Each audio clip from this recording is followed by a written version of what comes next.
A small for gestational age baby, once it's born, has suffered during several weeks or even months a hunger period because it was growing very slowly, and this probably changes the hormones in the body. So which hormones are important? One hormone that changes a lot is ghrelin, and that's a hormone that our bodies make to stimulate our appetite. So if we've not been eating, if we've been fasting, the ghrelin builds up in our bodies and encourages us to go and eat. That is much higher in the blood of SGA babies than in babies who are born at a more appropriate size, really suggesting that they're showing signs that they've been malnourished and that they're really from the start of their life hungry and looking for adequate nutrition.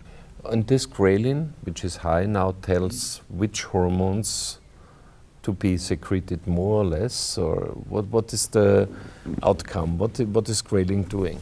Well, ghrelin does a couple of really different things. It acts on a couple of the centers of the brain that are really involved in appetite regulation, and they work through a number of different things, also with another hormone, leptin, which kind of counteracts ghrelin. And the balance between those two hormones, with ghrelin trying to drive you to eat more, leptin trying to drive you to eat less, that acts on a couple of the centers in the brain and leads to our appetite and our desire to eat. Does ghrelin also stimulate growth hormone?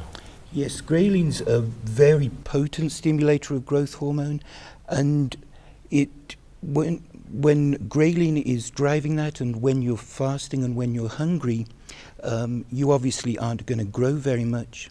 But the growth hormone also helps you to cope with the stress of fasting. So it helps your fat tissues and your muscles to release fatty acids that provide energy to your brain. So it helps us to adapt to fasting and to manage energy balance in the brain, despite the fact that we've got a poor dietary intake. But then when you're getting the food which you needed after birth, then the ghrelin comes down. You have less hunger. What happens to growth hormone? It still is high? Yes. So after you've gone through that period of malnutrition and food becomes more available, the ghrelin level seems to stay up for quite a period of time, and it still produces a lot of growth hormone. But now that growth hormone actually starts to encourage our tissues to grow.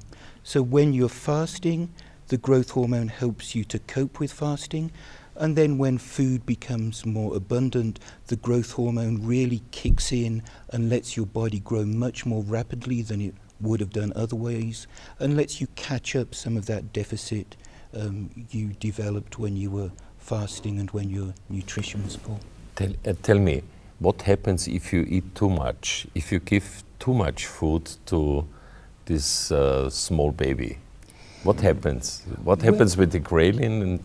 Well, small babies, particularly preterm babies, are very good, I think, at controlling how much they get in the way of energy. But there are concerns that if the ghrelin stays high, you may stay with an increased appetite, and that might set you up for being obese or overweight or having metabolic problems later on. And this is proven? No. No. No, maybe No, yeah. But this is an early indicator? No, I think that's just a speculation, really. And I think from that 1 year data, that's really the...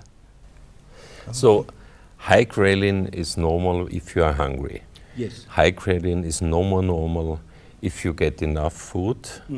After 3-4 months, it increased appetite and maybe later risk of adiposity. Can we say it that way? I think, because Ghrelin's not high in obesity. Ghrelin's normal in obese individuals, the basal level. So not clear today. A lot of data in animals, but in humans, we are just waiting for the confirmation. Yes, I think we, like a lot of times with science, we know a lot more about how to grow animals healthy and how to grow rats and mice healthy, and it's a whole lot harder to work out how to grow healthy babies. Thank you.